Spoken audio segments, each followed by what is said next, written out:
विलास बडे sir या ठिकाणी उपस्थित आहेत। सर, अहमदपूरच्या महात्मा गांधी महाविद्यालयाच्या विद्यार्थ्यांसाठी काय आवाहन करा? आजच्या स्पर्धेच्या युगामध्ये आपल्या ग्रामीण भागातल्या तरुणांसाठी अनेक संधी उपलब्ध आहेत आणि त्यांच्यासाठी महात्मा गांधी महाविद्यालय असेल किंवा अहमदपूर मधले इतर शैक्षणिक संकुल आहेत किंवा महाविद्यालय आहेत, इथून चांगलं शिक्षण घेऊन स्पर्धेच्या या युगामध्ये आपल्या मुलांनी सुद्धा स्पर्धेसाठी तयार राहिलं पाहिजे आणि आपल्या मध्ये ज्या वेगवेगळे कलागुण असतील, कौशल्य असतील, त्या सगळ्या कौशल्यांच्या सोबत करिअरिस्टिक दृष्ट्या सुद्धा आपल्या मुलांनी ताकदीनं तयार झालं पाहिजे। कारण या स्पर्धेच्या युगात तोच टिकेल जो सक्षम असेल।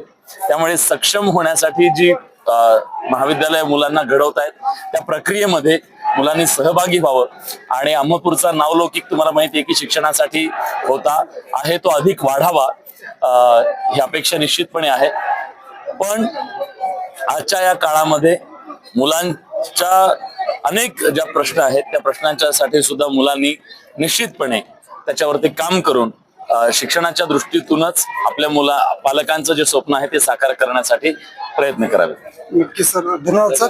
तर या ठिकाणी न्यूज 18 मराठीचे या ठिकाणी वृत्त निवेदक या ठिकाणी विलास बडे सर अहमदपूरच्या महात्मा गांधी महाविद्यालयाच्या विद्यार्थ्यांना या ठिकाणी मोठ्या प्रमाणामध्ये आवाहन केलेलं आहे की त्या विद्यार्थ्यांनी प्रत्येक विद्यार्थ्यांनी त्यांचं ते कौतुक केलं पाहिजे आणि त्या कौलच्या माध्यमातून या ठिकाणी चांगला आदर्श घेतला पाहिजे म्हणून या ठिकाणी आदर्श महाराष्ट्र न्यूजच्या वतीने या ठिकाणी आपल्या समोर हे आव्हान दिलेलं आहे। तर असेच नवनवीन अपडेटसाठी पाहत राहा आदर्श महाराष्ट्र न्यूज करता उदय गुंडिले, अहमदपूर, लातूर। आज एक गोष्ट मी तुम्हाला सांगणार आहे, तुम्हाला तुमच्यातल्या सत्वाची जाणीव करून देण्यासाठी आलोय, टाइमपास करण्यासाठी अजिबात आलो नाही। आणि जर तुम्हाला तुमच्या सत्वाची जाणीव करून देण्यात मी अपयशी ठरलो तर माझं इथं येणं फेल आहे।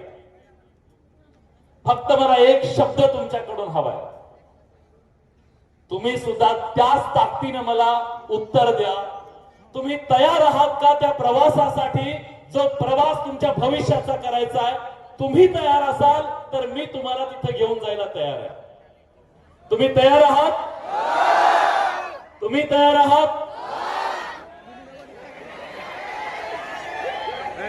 सर जेवायला नाही दिले ना? दिले। अरे आवाज काढा जरा, सर काय विचारतात बघा। मेरी छोरिया छोरों से कम है क्या? बोला। Are you ready? Are you ready? Are you ready? Are you ready? Are you ready? अरे मग बस, हेच पाहिजे, हेच पाहिजे।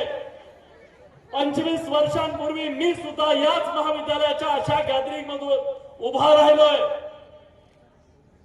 असाच एका शेतकऱ्याचा पोरगा मी छाती ठोकपणे सांगतो, अभिमान आहे मला माझ्या बापाचा। एका शेतकऱ्याचा पोरगा आहे, सातबाऱ्यावरचा शेतकरी नाही, रोज शेतात जाऊन काम करणाऱ्या शेतकऱ्याचा पोरगा आहे। पण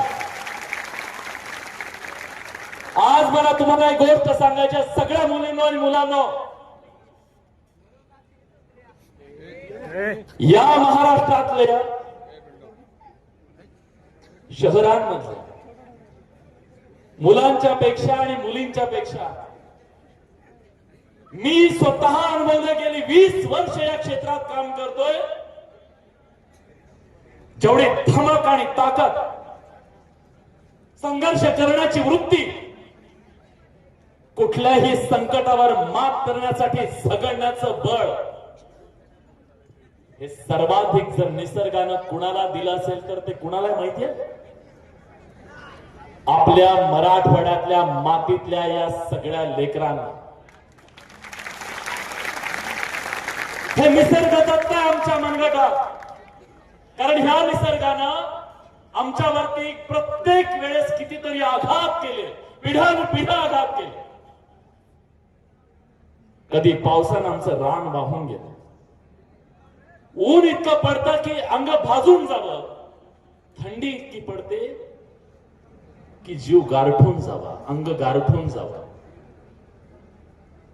पाऊस पडला तर कधी कधी इतका पडतो की शेत रान वाहून जातं, नाही पडला की दुष्काळ पडतो. तुमच्या माझ्या बाप दादाने कितीतरी दुष्काळ पचवले, आपला बाप कधी हरला नाही. आज या निसर्गानं आमच्या सगळ्या डीएनए मध्ये का मराठवाड्याची पोरी कुठंही जगात फेकून द्या, कसल्याही खडकावर फेकून द्या, उगवून येण्याची ताकद त्यांच्यात कुठून आलेली आहे. तर इथल्या निसर्गाशी झगडत उभ्या राहिलेल्या पोरांच्या मनगटात इतकी ताकद आहे की जगातलं कुठलंही संकट त्यांना पराभूत करू शकत नाही.